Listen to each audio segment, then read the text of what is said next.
Maswera sei muri yeZimbabwe tinokuchingamidzai zvekare kune chimwe chirongwa pano paZim Facebook Secrets and Confessions.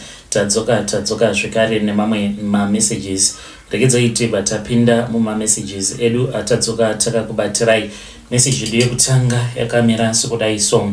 Hanzi makadi zvenyu mukoma ndinokumbirawo kuti munge muchindiposterawo nyaya yangu makavika chitupa changu. Iliniwo ndinofungidzira kuti landlord vangu ivo ndivo vanenge vari kuparadza imba yangu nenyaya yekuda kwekuti vane mubobobo. Ndo zviri kuitikawo kwandiri izvi. Please post for me makavika chitupa changu. Ndiri mukadzi uye zvekare ndine makore 26 years ekuberekwa. Ndichangotiwo ndigere kuno kumabvuku kutafara. Mukoma ndauyawo nenyaya yangu iri kuitika pamba pano patinoloja kuno kutafara. Pamba tinogara tiri maloja maviri chete. Isusu tinoshandisa 2 rooms. Kozoitawo imwe young couple, murume nemukadzi vanoshandisa 1 room. Landlord vedu tinogara navo vanoshandisa 4 rooms. Vanogara nevana vavo nemukadzi wavo, but vave vanhu vakuru, havasi maZimbabwean, ndevechirudzi, vanobva kuMalawi. Sekuru ava landlord vanoti vaishanda paLafarge Cement, ndizvo zvakaita kuti vange vachizowana stand kuno kumabvuku. Saka nyaya yandiri kuda kutsanangura iyi yakatanga mwedzi wandatanga kugara pamba pano pandiri kugara. Ndava ne8 months ndichigara pano. Saka iye zvino murume wangu azosvikawo pakusanzwisisa kuti chichiri kuitika. Kubva nditange kugara pano ndakatanga kunzwa kusviba moyo nemurume wangu, zviya zvekuti ndainge ndava kuti kana ndikabatwa nemurume wangu manheru achida bota paya ndainge ndichinzwa dzimwe hasha dzisingaiti, zvekuti ndinenge ndava kutoda kutomurwisa murume wangu. Iko zvinozvi akazvigamuchira kuti ndizvo zvatovapo, kuti mumba medu munoitwa bonde iri rinoitwa ka1 pamwedzi wose, but ndainge ndisina basa nazvo kuti mumwe wangu achanzwa sei pose apo pandinenge ndichimunyima bonde. Saka ndaiti kana murume wangu asipo ndaimufunga, asi aizoti akangouya ndaibva ndanzwa kumuvenga. Inini pachangu zvakatanga kundinetsa kuti chii chiri kuitika muupenyu hwangu, nekuti kumashure kwose uko tisati tava kugara pano ndainge ndisingambodaro zvachose. Ndakanonoka kubata information nekuti landlord vedu vainge vakatipa mitemo tichisvika pamba pavo, mutemo wekuti pamba pavo hapabvumirwi kuti tinge tichiunza mafriends or kutaura nevavakidzani vavo. Sevanhu vainge vari vatsva taingotevedzera, plus munongozivawo mukoma kuti upenyu hwekuloja ndiwe unotonyengerera muridzi wemba, especially kunoku kuZimbabwe. Zvakazoitika kuti ndinge ndichizoziva kuti landlord vangu ndivo vainge vaparadza imba yangu ndezvekuti muraini mandinogara pana vamwe amai vanotengesa musika, ndipo pandinowanzo kutenga madomasi nemaveji. Saka amai ava vainge vaine shungu dzekuda kutaura neni, but inini ndini ndaitova ignore ndichida kuchengetedza mutemo wepamba pandinogara.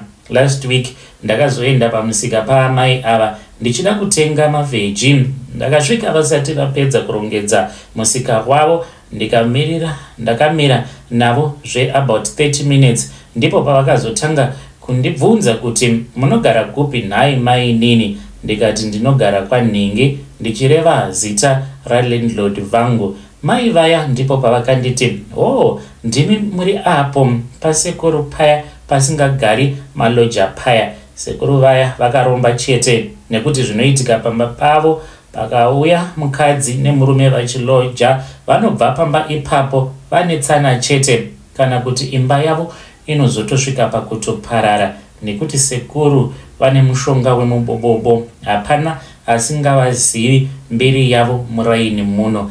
Ndakatanga kubatanidza nyaya yainge ichitaurwa naamai ava nezvainge zvava kuitika muupenyu hwangu, kuti imba yangu yainge yava kutoda kutoparara. Ndakaudzawo murume wangu nezvenyaya iyi. Zvino murume wangu akatsama mukoma izvezvi hatisi kutotaudzana. Akandituka achiti waindinyima bota uchiziva hako kuti uri kudyiwa nechemberi. Murume wangu iye zvino ava kuita magirlfriends achiti iye anoda kundirevenge zvandakamuita. Ari kundipomedzera mhosva yekuti ndakaita chipfambi nalandlord. Muri yeZimbabwe ndauyawo kudare, ndinoda kuti mundibatsirewo nemazano nekuti murume wangu iye akatoenda haasati adzoka. Inini wacho kuti ndiite move out handina kwekuenda nekuti handishandi, saka handitorina kana mari yebhazi kana mari yerent. Ndava kuona sekunge nyaya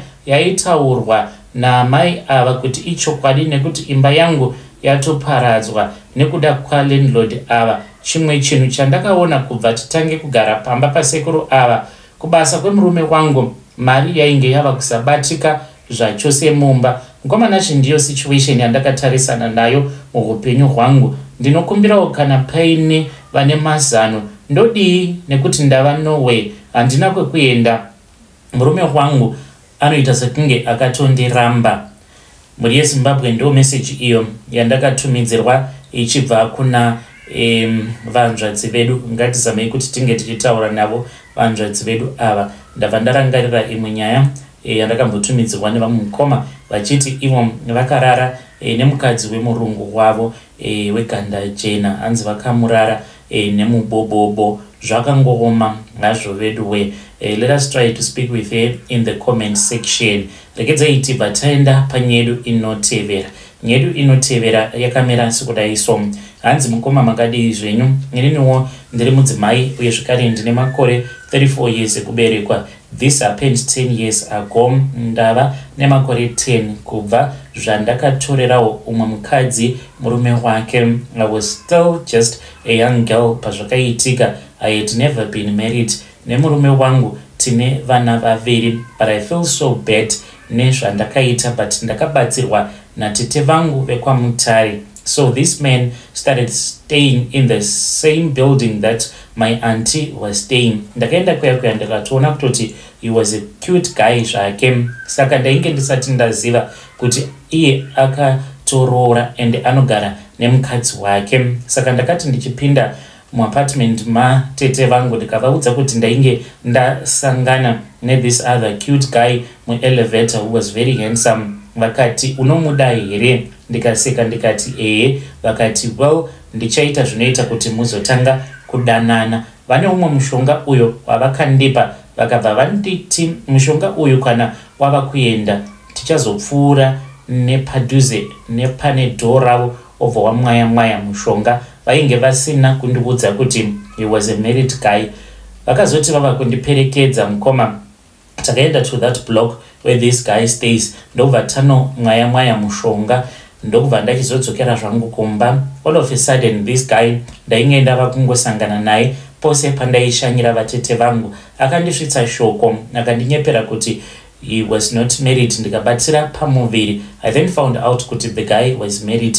Vatete vangu flew from the UK vakabva vachizodzokera kwamutare uko kwavanoti vakaenda kuMozambique. Hanzi vakafamba netsoka kubva kuvillage kwedu vakayambuka vakaenda kuMozambique uko kwavanoti vakanoputsa hari. Kuputsa kwavakaita hari, mukadzi wehusband yangu ndokufa kwaakaita. Ivo vatete vakazoti vava kuflya vachidzoka kuno kuko UK. Mukadzi uyu ainge atori muchipatara akatofa mukoma. When she passed away, she was blind in one eye and she was partially paralyzed. Akatofa mukoma. Ndigere nemurume wake kutaura kudai tikatoita vana vedu. I feel so bad nezvinhu zvandakaitiswa navatete vangu. Ndakavabvunza kuti nai tete kukanjani, vakangoseka zvavo vakati iwe fara, handiti nawo wava nemurume here.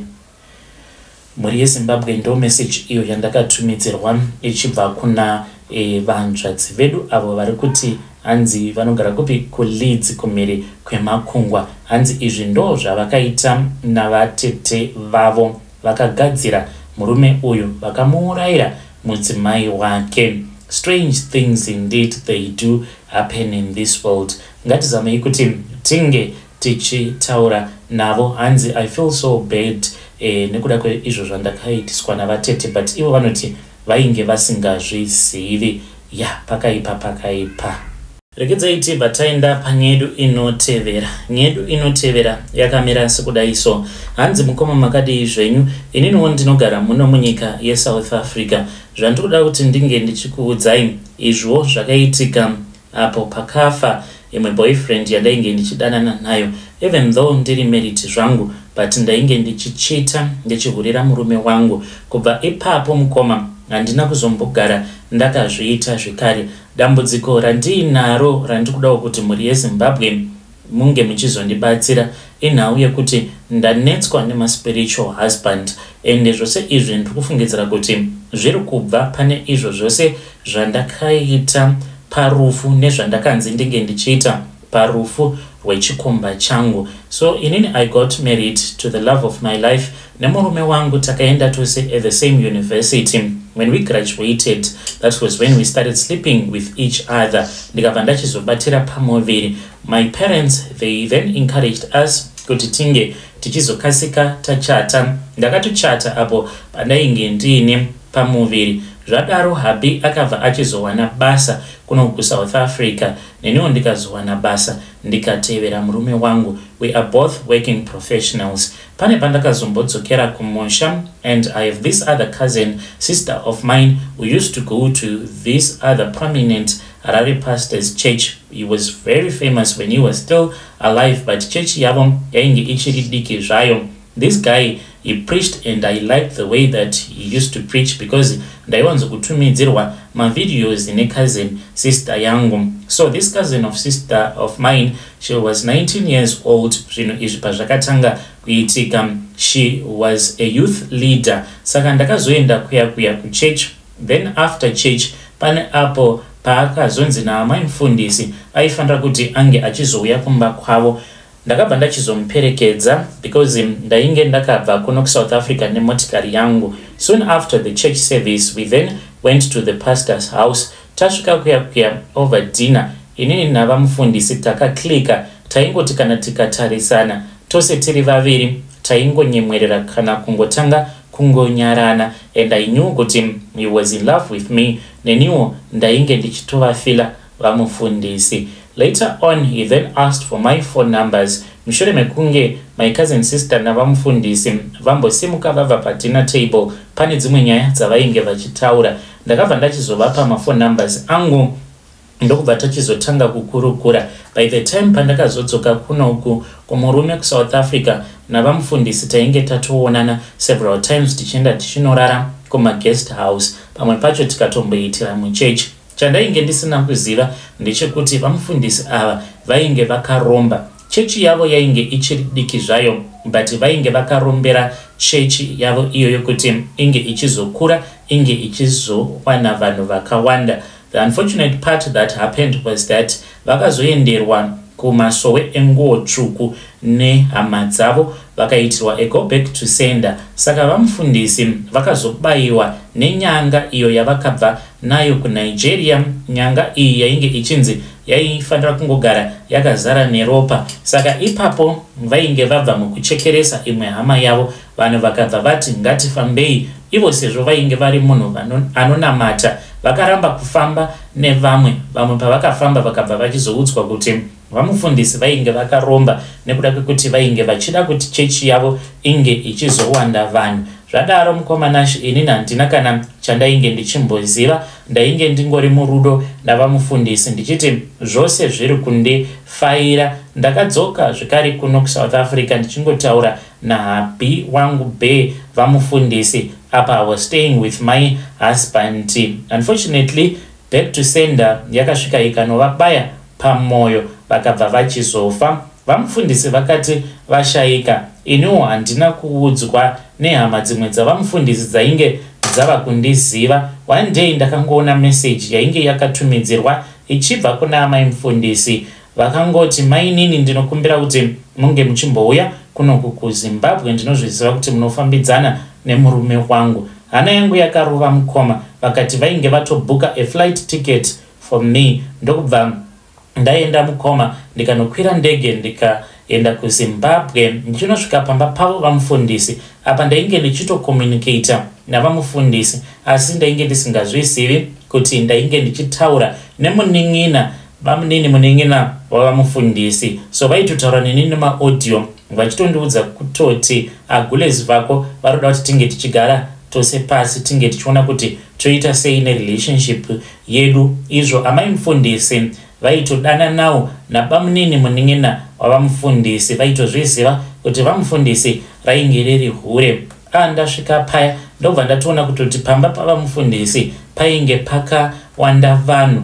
Ndokubva ndachizogamuchirwa nabamunini vakandiudza kuti unfortunately vamufundisi vainge vakashayika uye zvekare mutumbi wavo wainge uri kumochwari. Dambudziko rainge riripo rainge riri rekuti pose apo pavainge vachida kuenda kunotora mutumbi wavo vamufundisi, hanzi motikari yaingofa uye zvekare vakatoenda nekofini rekutanga ravakatenga. Kofini iri hanzi mushure mekunge vaisa mutumbi wavo vamufundisi mukofini muya, hanzi kofini rikavhurika rega, vamufundisi vakaona vazviradzika zvekare pamusoro petable. Pavakaedza kuti vange vachivaisa zvekare mukofini, hanzi kofini iri rakatsemuka kuita mapisi. Vakanzi vainge vachazopiwa zvekare rimwe kofini, asi vakanzi tangai mambogadzirisa chivanhu chenyu nekuti mufi uyu ari kuratidza kuti pane zvaari kuda kuti zvinge zvichizotanga zvagadziriswa. Saka ipapo ndakati ndatorwa nabamunini tigere mumotikari. Amai guru vakauya, mudzimai wavamufundisi, vakati kwandiri, mainini musatya zvenyu, ini handipo pakuda kukuvadzana nemi kana kurwa nemi. Uyu murume uyu wamuri kuona ndiye baba wevana vangu vaviri nemurume wako. Apa vainge vachibvira vamufundisi vakati ndakangoita naye mwana 1 paakatanga kundichita, iniwo ndakabva ndavhara mbereko yangu kuzosvika ndichizotanga kudanana nemunin'ina wake, ndokubva ndachizopiwa pamuviri ende ndine vana vaviri naye. Herino dambudziko riri pano rinotoda kutoti tinge tichiisa musoro pamwe chete dhiya. Ndikati zvoitwa sei, chichiri kuitika? Vakabva vati kwandiri, nhau iripo ndeyekuti murume wako iye ainge akaenda kuNigeria kunoromba achida kuti chechi yake inge ichizokura. Akazotondizivisa mushure mekunge aenda kune imwe church conference kuSouth Africa, ndokubva achizoenda kuNigeria. Saka kana kuri kunzi tikaisa misoro yedu pamwe chete tose tiri vatatu kudai tinokwanisa kutanga kupenga. Ndikabva ndati kweini ndinokwana papi? Vakabva vati kwandiri, handiti waidya here bota naye murume wako uyu, uye zvekare waidya mari dzake, saka unofanira kutoti unge uchitotibatsira, otherwise tose tiri 3 kudai tinokwanisa kutanga kupenga. Ndakati imi vanhu munopenga imi. Ndikaburuka mumotikari ndikaenda kumba kwaamai guru vangu. Usiku hwacho handina kurara, ndakaona chipoko chavamufundisi. Vakauya kwandiri vakati handisi kuda kuti ndinge ndichikurova, nekuti kana ndikakurova unototanga kutopenga, ndibatsire kuti ndinge ndichienda kunzvimbo iyo yandiri kufanira kuti ndinge ndichienda kunozorora. Ndakabva ndafonera amai mufundisi same time, it was somewhere kuma past 2 AM kunze kwava kutoda kutonoidza. Ndikavaudza kuti ndainge ndisingakwanisi kurara. Vakabva vanditi ndinge ndichizouya kumba kwavo mangwana acho makuseni. Takazomukira tikaenda uko kwainge kuchifanira kuti kunge kuchizovigwa vamufundisi. Tikapindamo mugomba imomo. Mukomana takaita bonde tiri vatatu, uye zvekare tainge takagadwa nen'anga uye zvekare nevamwe avo vanoshandidzana nen'anga iyo yandakasvika yakatimirira. But n'anga iyi yakazotopfeka hembe dzayo dzeun'anga tava kumakuva. Takaita bonde takati namai mufundisi bamunini neni tichiitira bonde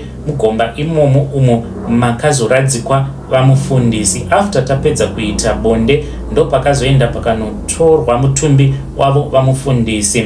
Ende ipapo hapana kuzomboitika mamwe mashura. Ndisati ndadzoka kuno kuSouth, mukoma takadzokera zvekare paguva ravo vamufundisi tikanoita bonde inini naamai mufundisi, woman to woman. Ndo shurawo rakaitika. Handina kuzomboda kuzombourira murume wangu zvekare kubva ipapo. Muri yeZimbabwe ndo message iyo yandakatumidzirwa ichibva kuna vahanzvadzi vedu. Yo zvakangooma hazvo veduwe, ngatitaurei navo mucomment section.